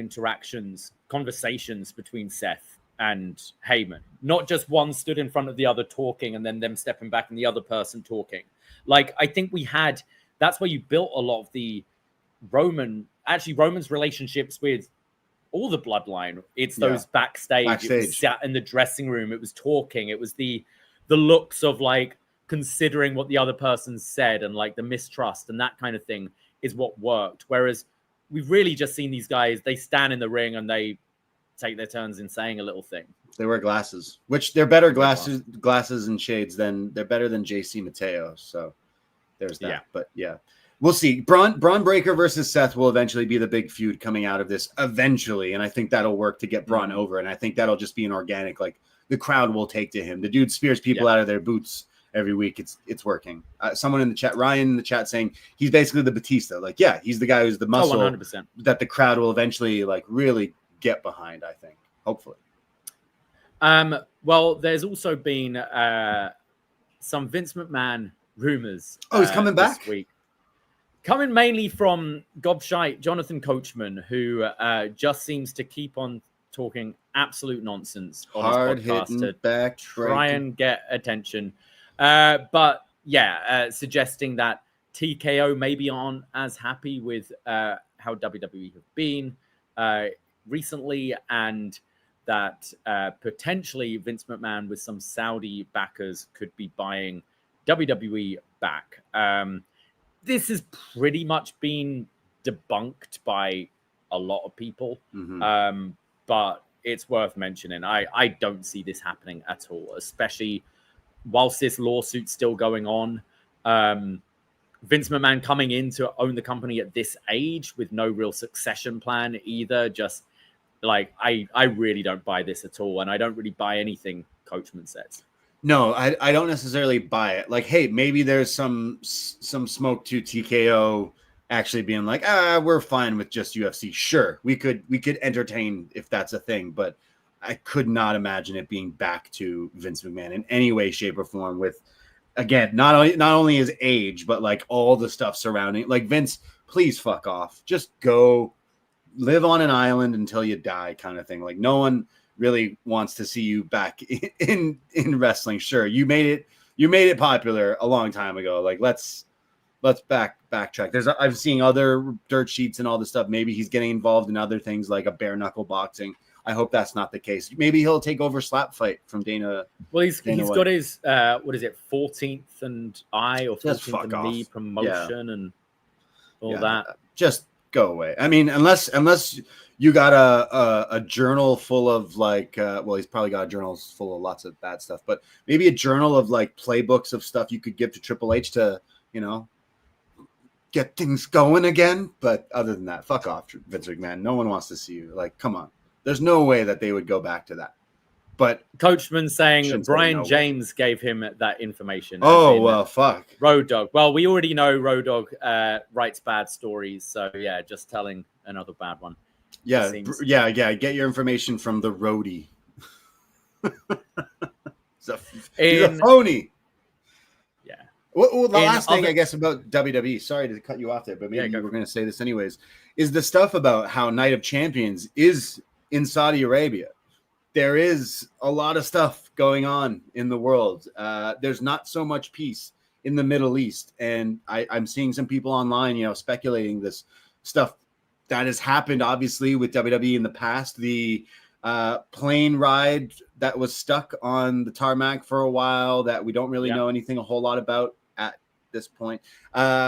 Maybe people are worried about traveling over to Saudi Arabia in these trying times. The stuff with America and Iran and all sorts of stuff. Israel. Like, is there a chance that they move this show? Is there a chance that this is safe? I would assume that WWE TKO $1 billion plus company would make safe protocols and everything to make sure that this show still goes on, but in like a safe kind of thing where the stars are flown back pretty quickly. But they also have a SmackDown there as well. Yeah, like it's pretty scary times with the US bombing Iran yesterday, and I haven't really had a chance to look too much into it, but it's, questions of whether this was even legal under international law. And I believe Trump gave him like 60 days or something to sort it out, and then was just like, fuck it's his 2 weeks. His thing is always 2 weeks. 2 weeks, and then hit the button. And then that tweet is just fucking insane. Like, we've just successfully bombed 3 nuclear bases. Now it's time for peace. Like, I don't see that being the way, and I think things are only going to get escalate and get worse. So I could understand talent. Like, yes, there aren't many people booked for Night of Champions, but there is the SmackDown just before it. Like, honestly, like, after yesterday, I'm feeling wary about going to the States right now. We've got our trip in a couple of weeks, but it's starting to get very real, everything going on. And I know that maybe undermines some of the tragedies that have been happening elsewhere in the world, but it's getting very close to home now. And I wonder, like we've seen before with the Jamal Khashoggi murder, how they still went ahead after that and did the show. With this being US very heavily involved now and potentially escalating to full-on war, is it going to give people second thoughts in making that journey? Yeah, it's crazy because you're going to see like different, if there are Americans traveling, there's going to be like maybe some restrictions and all that kind of stuff. There's definitely going to be some fear in some of these people. These are performers. These people are doing stuff for our entertainment, and they've been through what stuff that people are speculating, that other plane stuff, and now this. Like it's crazy times. Hopefully this show goes on without a hitch and everything is a-okay. I can't see them canceling. I can't see them moving this show. This is the last show in 2025. Yeah, too much money. They don't care. They don't really care. I don't. CM Punk's got to get paid. All right, we got to make sure this show goes on. CM Punk one last time, for the most money ever. In other news, Hulk Hogan did not die this week. Anyways, so what else do we want to? I saw this stuff, but he once again politicking his way into a 2.9 count, and no, that sounds bad. But the other day I was out, and this guy was wearing a Hulkamania shirt, and I was like, does he know? Does he just not care? He was a white guy, so, but like brand new Hulkamania shirt, like not a beaten up one, like had the WWE Stitch tag on it. I was like, had the MAGA label and that. He had the red hat to match. Well, shall we move over to some AEW Grand Slam Mexico? Yeah, you know what? We were talking off the top. We're talking about how sometimes we like things in life, entertainment especially, that can help you escape. And I'll tell you something. I'm not Mexican. I can't speak Spanish. A little Portuguese. It's more like a deaf Spanish, some people would say. But I can't speak Spanish. But I'll tell you that Mi Muero by La Five Estacion made me feel something. A wrestler's entrance this week just made me feel something. And that's all I can ask when watching a wrestling show. Because the Mystico entrance from AEW Grand Slam put the biggest smile on my face. Again, I don't even understand what that really meant, but it meant something to me just watching this entrance on Wednesday night, AEW Grand Slam Mexico. Mystico coming out to this song, which now has been easily one of my top played songs on my Spotify. I'm trying to learn the lyrics because we might need to learn the lyrics for a few weeks. We'll get to that, but easily the best entrance so far of 2025. Mystico in Arena Mexico coming out to what's the song? Mi Muero, which brilliant, beautiful. Again, didn't really understand the lyrics. I'm learning all the stuff about this song now and why I know the music video and all this stuff. Would recommend you searching it and checking it out. But wow, that alone was like, wait, this guy was Sin Cara? Like, so this is the thing I thought watching this was, when he came into WWE as Sin Cara, it was like, this is the biggest guy in Mexico. He's got comic books made about him. Everyone knows who Mystico Sin Cara is. And then his WWE run was like, oh, and he very quickly, Hunico turned into Sin Cara. He disappeared.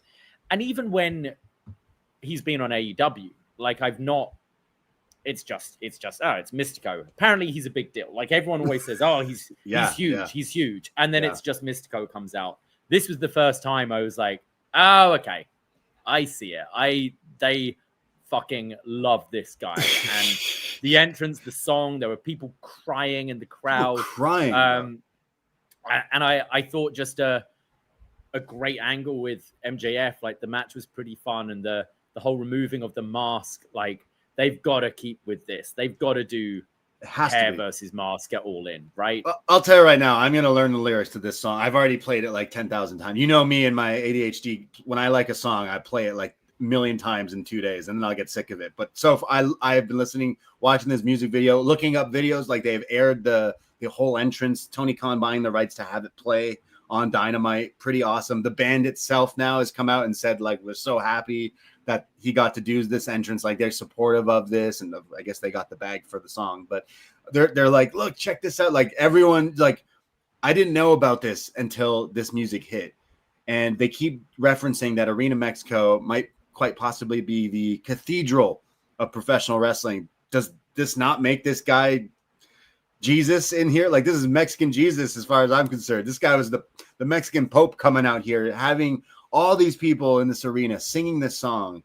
Again, I had no idea, but I felt this. It hit me. I was like, whoa, this is like, all these people are cheering and singing along for this guy and crying and everything. I'm telling you, I felt it, and I absolutely loved it. And now, if we go to MJF Mystico mask versus hair, that's one of the most hyped matches on the card instantly for me. Yeah, simply because I need to see. There's a big, Spanish speaking population. Hopefully they show up, and we gonna be singing if that's the case, because that is an awesome match. I get it now. Sin Cara, I'm so sorry. I owe you an apology. I really wasn't familiar with your game.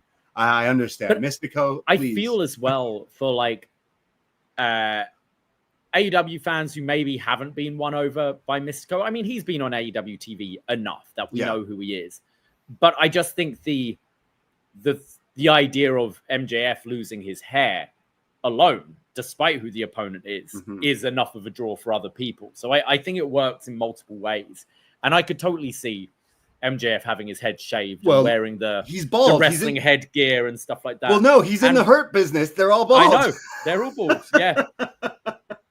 I can't see Mystico losing the mask, but like MJF, maybe he's going to have another trip to Turkey. I'm not quite sure, but like him shaving, being in the group with all the bald, I don't know. This match has to happen. We're recording this Sunday, June 22nd. They have to announce this match. I am so into this. I don't know how to explain it, but right away, I'm like, I love the match. I love the finish with him taking the mask on after the match, and like the shock and horror of these people in Arena Mexico that MJF did this. Like the story, I'm thinking it was Fightful reporting that MJF like had to have security. He was pretty much almost attacked, almost like JBL style with the Eddie Guerrero feud back in the 2000s. Like, this is it. This is awesome. I have heard people, a lot of our listeners and viewers tell us like, oh, Mystico is such a big deal down here. You don't understand. Like, I finally saw it. To me, Mystico was Sin Cara with the stupid lights and the stupid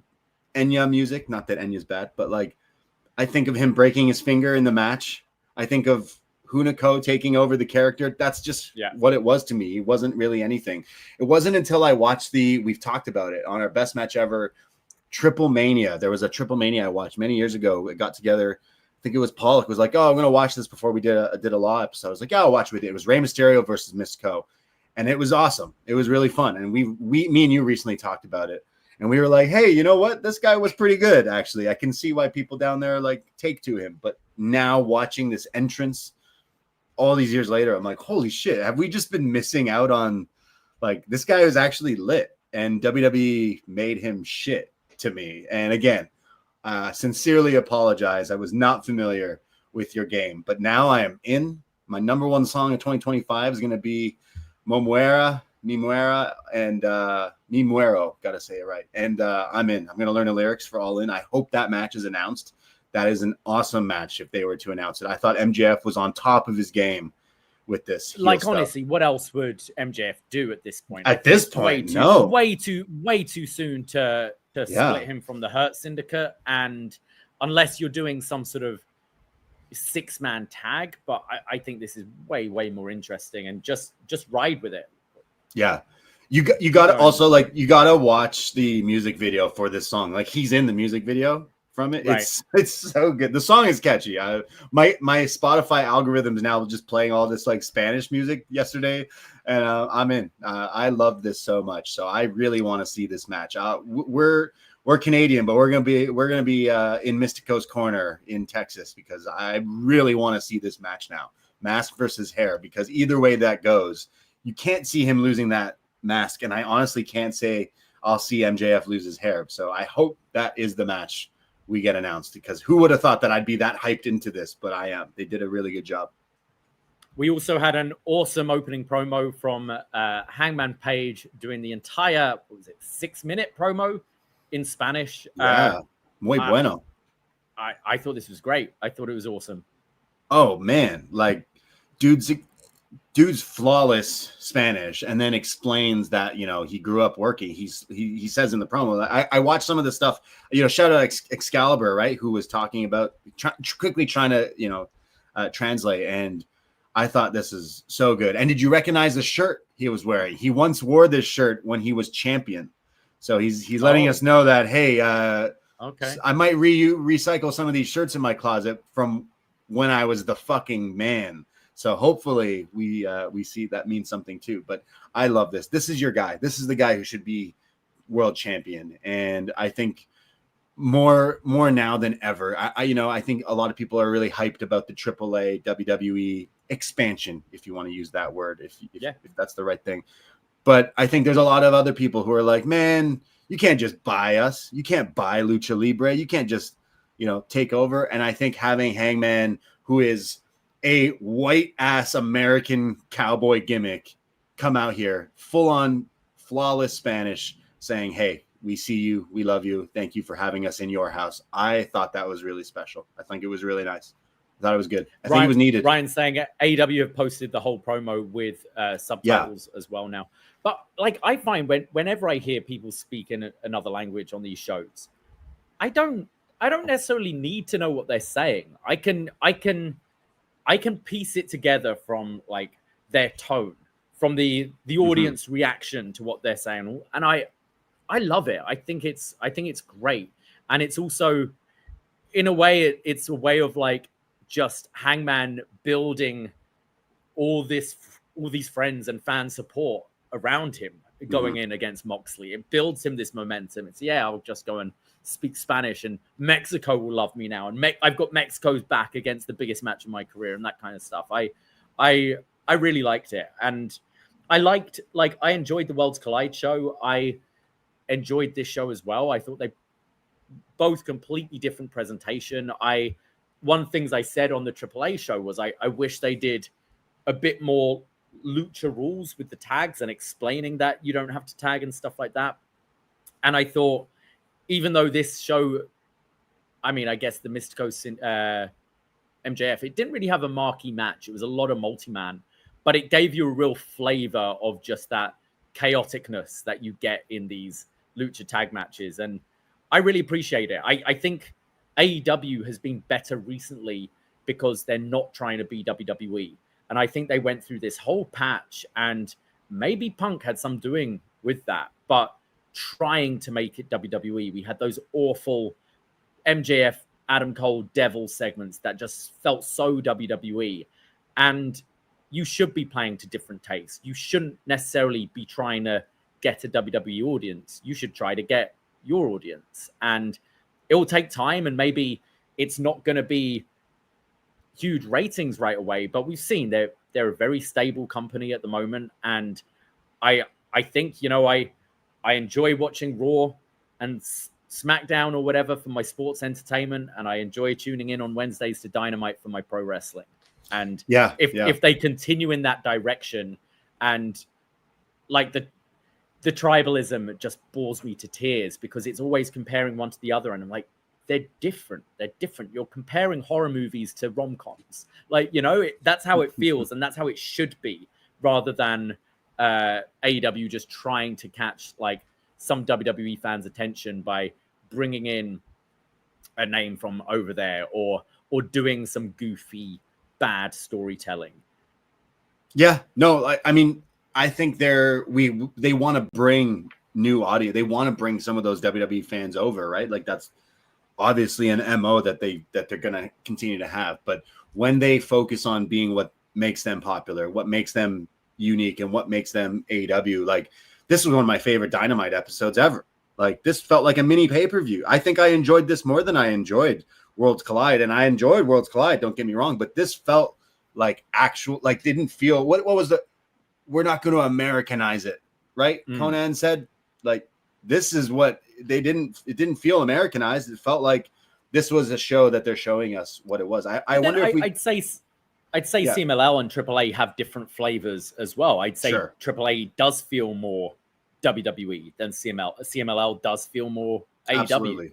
Yeah, no, absolutely. I think this felt very unique. It felt very organic having them do this crossover. Obviously, AEW has done a lot of stuff with AAA in the past and CMLL in the past few years. Obviously, the stuff with WWE and Worlds Collide, it feels like Lucha's hot right now, as it very well should be. And it's cool to see that we're getting a lot more representation. And I think having a Dynamite here was just the first step. I think we need to do a pay-per-view down here. We've been saying WWE has announced some shows, right? Not necessarily feel like they're house shows, right? That's right. I think it's in July, and I get the sense, July or August, I get the sense they're going to be more like a little house show loop that they're doing. I really thought this Grand Slam Mexico show was just, a fun snapshot of some good wrestling, and the mixture of the CMLL people involved and everything. But having Hangman come out I didn't realize he was that fluent in Spanish, as he explained in his story, but basically promoting that I'm the good guy, ending with, we got to get this title off of the Death Riders and Moxley, and the crowd being like, but the crowd seemed really happy to be there. That motherfucker. Yeah. Right. It just seemed authentic. It seemed more authentic. And I loved, you say like AEW is where you get the wrestling. I definitely do feel like I like the wrestling, and I got a lot of that. Really love the Mystico MJF stuff. Really love the Hangman. Was it Stokely who came out? I guess it was Cash who didn't get across the border.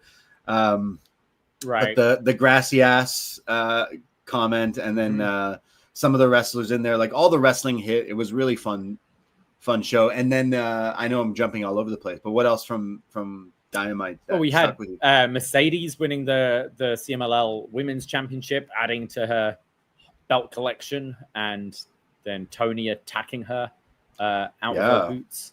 Yeah, that was pretty cool. The belt collecting continues for Mercedes. I've really enjoyed the second half of her run. I think towards the end of last year, it was really clicking, and it really is clicking for me now. And I think Tony Mercedes really will be the big match. Like, they're promoting it really well. I loved Tony. Where in the world is Tony Storm, essentially, with the all red and all that kind of stuff. I've been really into this, but eventually she's got to lose all these titles.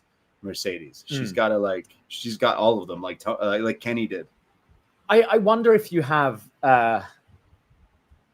you either have Tony win this, like really establishing herself, and that's built this big first loss of Mercedes, or you think further down and you have Mercedes complete the collection, winning the AEW championship, and then you could build to maybe further down the line, World's End, even at the end of the year or something like that, where maybe Mercedes can keep on putting off Tony from the match and then eventually do the rematch down the line. I guess similar to what you did with Tony and Mariah, but I'm looking forward to that match, and I can't really see it going either way, which makes me interested in it. Yeah, no, I think that's the biggest match you could go. I think Mercedes will win. I think she should win.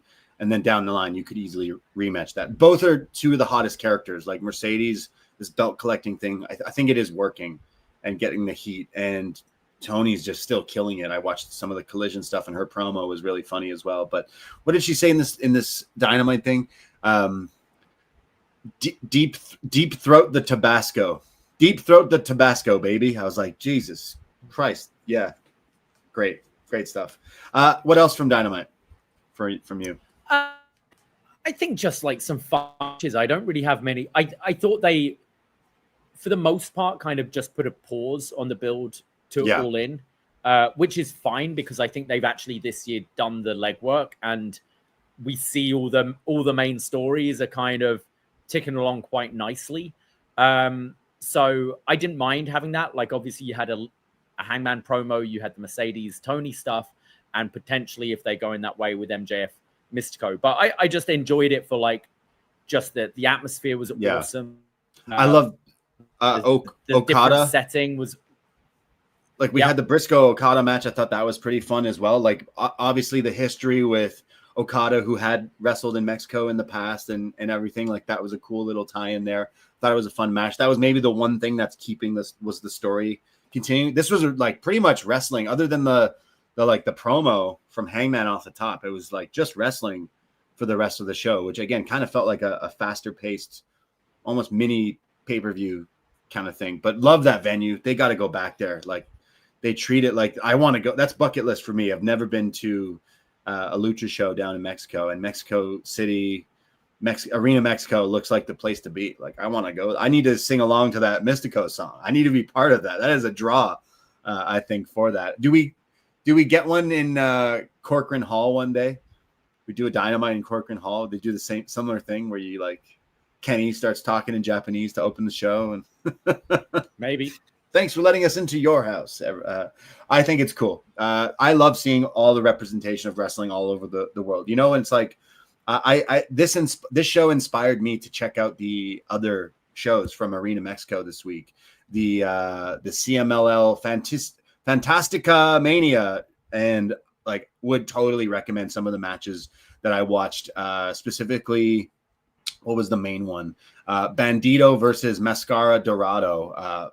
This match was incredible. I keep on hearing about that one, so that's definitely one I'd like to check out. It was from the Tuesday. The Tuesday show was awesome because that was, if I'm not mistaken, was the main event. Bandito and Dorado, and this was like one of the craziest lucha, like one versus one. But on the same show was Hologram versus Neon, which was also insane lucha stuff. And then I was just before recording was skimming through the other show from the other CMLL, so I guess from just a few days ago, and like similar things with some of the lucha stuff on it was pretty crazy. But I'm pretty blown away by the Mascara Dorado. I'm pretty blown away by the Neon dude. Like he was doing he's the guy who does the running like double jump into like a flying moonsault and this like step up Dragon Rana type thing. I don't know. This blew me away. Like if Grand Slam Mexico gave you a little like, ooh, this is pretty cool. Like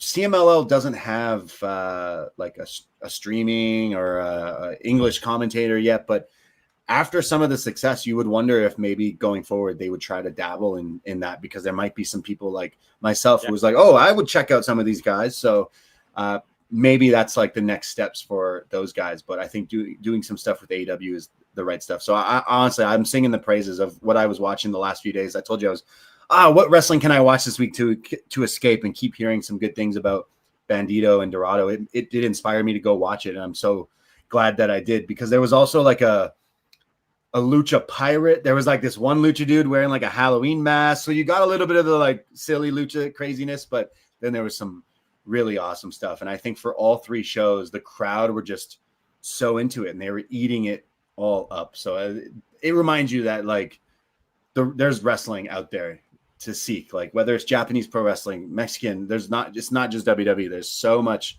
other stuff that you can sink your teeth into. So I would definitely recommend watching FantasticaMania 100%.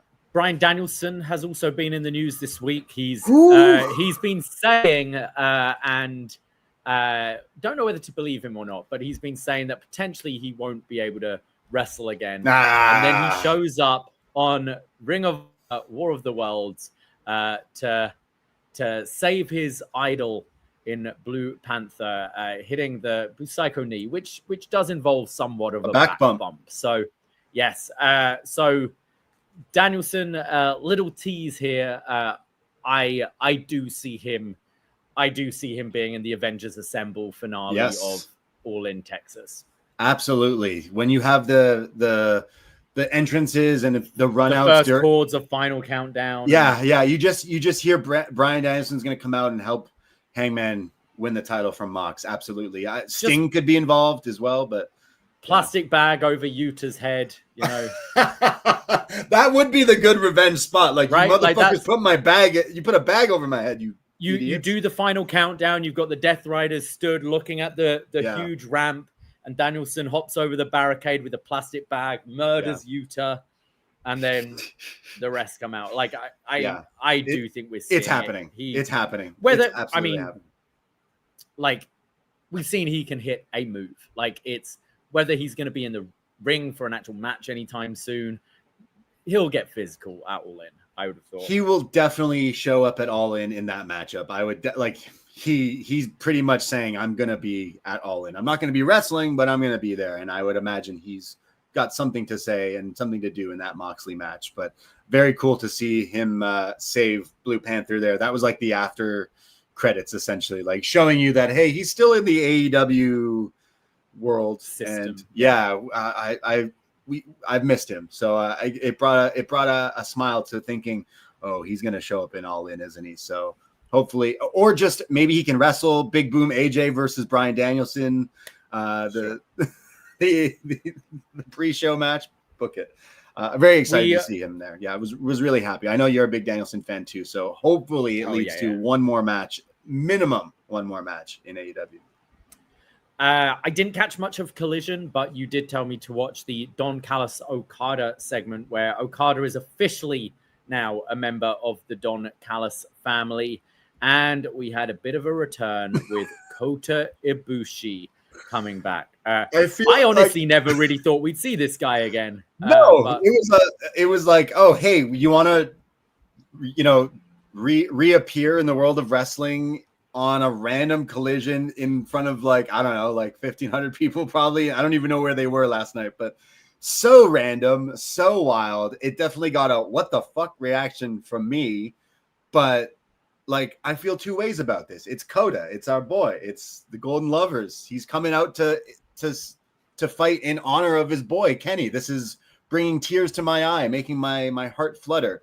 But then the other side of me is like, dude, your body could explode at any second. Are you sure you should be going out there and doing this? And if you do go out there and do this, you should probably fight Takeshita sooner rather than later. But then also your body might explode if you do that. So I feel two ways about this because I love this. So I'm looking. He last wrestled in February.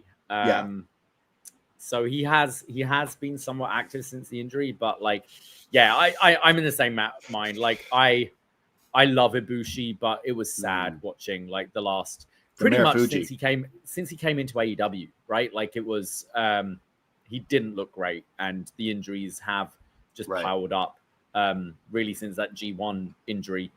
So are we getting, what would this be? Like probably Briscoe, Ibushi, and Speedball versus Takeshita, Alexander, and Fletcher? All in? Is that a potential thing? Yeah. Okay. Yeah.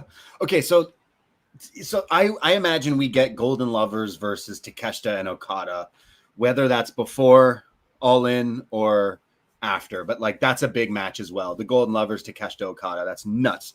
But again, selfishly, I would really, really, really, really love Takeshita versus Ibushi. This is all in our minds because I don't know if this guy's actually going to be able to physically do these things. Like that's why I'm leaning towards the like trios match, because you can somewhat hide him and have him come in for like some spots. As cool as Takeshita versus Ibushi sounds, I don't know in 2025. I don't know if he's able to do that. Like again, even they're teasing Okada Ibushi right here off the bat with him coming out here. So again, I got a reaction being like, I didn't see this happening or whatever, but I'm worried. I'm worried as a fan of this guy. Like we've seen the injuries in the last year and 2 years and stuff, and that Marufuji injury is like, man, I don't know. Just like I'm worried, but the other devil on my shoulder is like, yeah, but if you can fucking go and you can do, like, you're a demon. This man is insane. We know that. We know this firsthand that we should go to this if we can. And I've been loving my Takeshita, and I'm worried about where his placement with All In and stuff. But I do think we'll get some involvement with Don Callis family, Ibushi, and all that stuff. But you're right. Maybe if it's some sort of like multi-man at All In, with the other members, like Takeshita Alexander versus and Fletcher. Well, I see Fletcher versus Adam Cole. Oh, okay. Yeah, I guess so. I want Bandito versus Takeshita at All In, to be honest with you. I know we've seen that match once or twice before, but I think they're at both different places. Bandito's had a hell of a week for me. I really loved his matches. So they had a bit of a tease there on Dynamite where it was kind of like, oh, hey, Takeshita. Like, you could easily do that as your ring. They've wrestled before on Dynamites, I think, but you could do Ring of Honor. I'm not even sure if that's still a thing.